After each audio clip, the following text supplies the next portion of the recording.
I guess moving on to Big Ten Media Days. You were there with Jim last week. Correct. Oh, yeah. We hung, yes. You hung out, but I don't want to try to control this conversation if Jim wants to butt back in. Was it me, but or did the Big Ten basketball media days just seem to go so fast? It was just so much faster than football, and they had men's and women's there.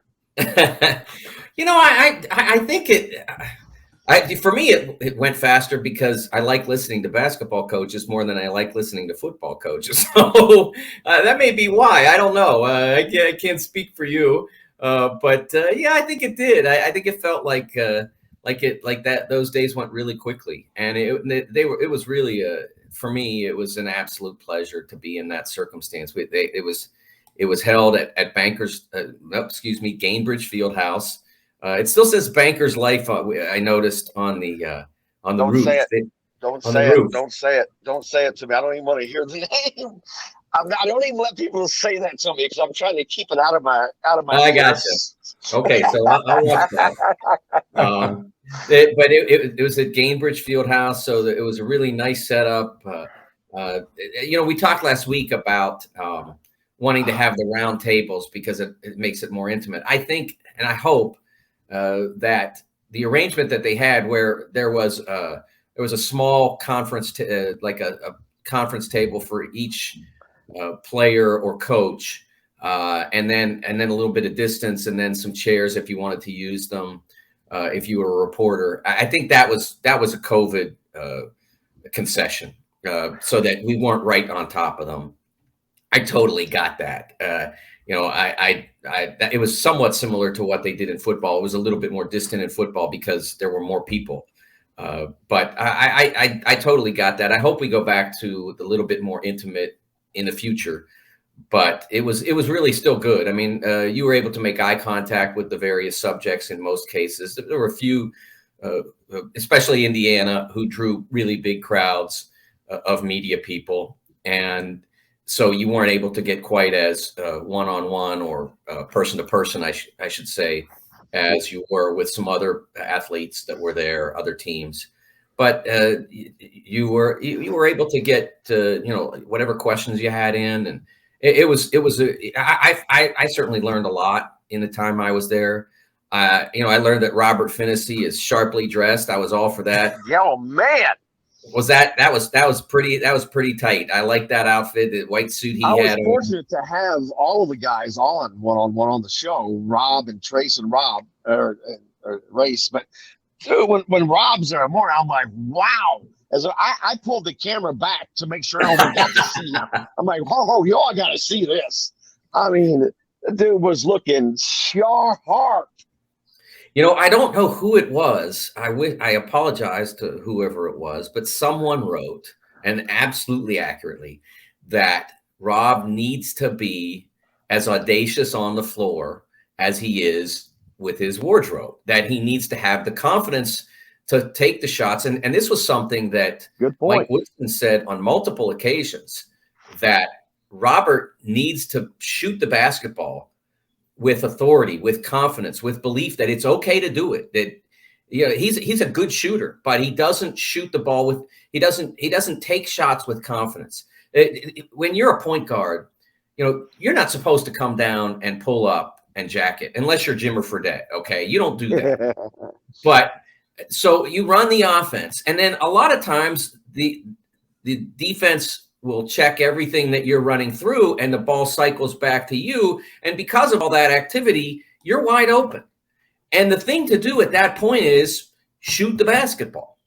And Robert is the kind of player who, when the ball comes back to him on that rotation, if there's anybody anywhere thinking about closing out on him, he'll make another pass. And what that does is that puts you in a situation now your offense has to happen in maybe 8 seconds or 10 seconds instead of 30. And it really puts stress on your offense. And that's, in a lot of ways, that's selfishness. I hate when I hear announcers say, this player needs to be more selfish. It's the worst thing that basketball analysts will say, because it's not selfish to take an open shot that comes out of the offense. It's selfish not to take that shot. Your job is to if you're a wing and they run a play for you and you get open and you don't shoot it, that's a selfish play. And for a point guard like Robert, who has, 3-point ability, when the ball cycles back to you and you're not checked, it's selfish to not take that shot. And that's what Mike is trying to teach Robert. And that's part of why Xavier Johnson is probably slightly ahead of Robert. I mean, he's a more dynamic athlete, and he's willing to take that shot. And so if Robert has great experience and he's a good defensive player, and he's actually played on better teams. The 2019-20 Indiana team is better than any Pitt team that Xavier played on. He's got that experience, so he needs to use that. But because he's been reticent, we've seen it in games in the past. And, if Mike's standing up there at the media day and saying it multiple times, that's still a problem for him. And he will not stay ahead or get ahead of Xavier in the opportunity to play point guard for the Hoosiers. No, Mike Woodson has shown or stated so many times, whatever 5 guys that are on the floor, he wants to be able to shoot the ball, to dribble the ball, to move the ball, to bring the ball up the floor. It doesn't matter. He wants all involvement. And I think that will help bring that confidence around when these guys see that man, yeah, okay, I can be down here and still it's just going to take still a minute for him, I guess. But I agree with everything you said about it. Rob Phinisee has just seemed like he has not had a green light, any confidence whatsoever. And but I think he'll gain that. Yeah, I mean, it's a mental block that he's got to get past in order to play the maximum minutes for Indiana. Again, I've seen a lot of Xavier Johnson. I grew up in Pittsburgh. I covered Pitt. And so I have a connection to the program, so to speak. I mean, I have that mental awareness of them, and I've watched them play a ton because of that. And so I know what Xavier's capable of physically. He is, he's big for a point guard, not huge, but, big and powerful. He's extremely quick. He's got great length. I mean, he has all the physical tools to be an excellent Division I point guard. He has not played for successful teams. Partly his fault at times, not enormously so, but partly on occasion, and partly just not having enough talent or experience around him. They've had a lot of injuries and such, but he's not had that winning experience.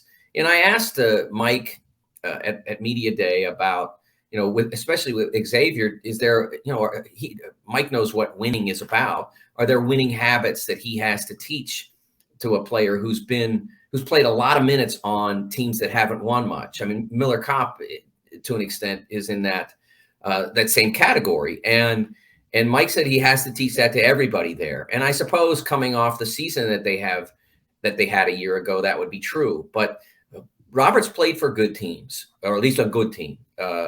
Trace has.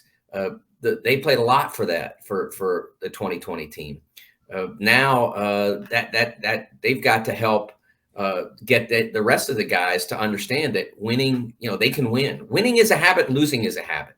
You start to believe that you're fated to lose when you lose a lot of close games like last year's IU team did.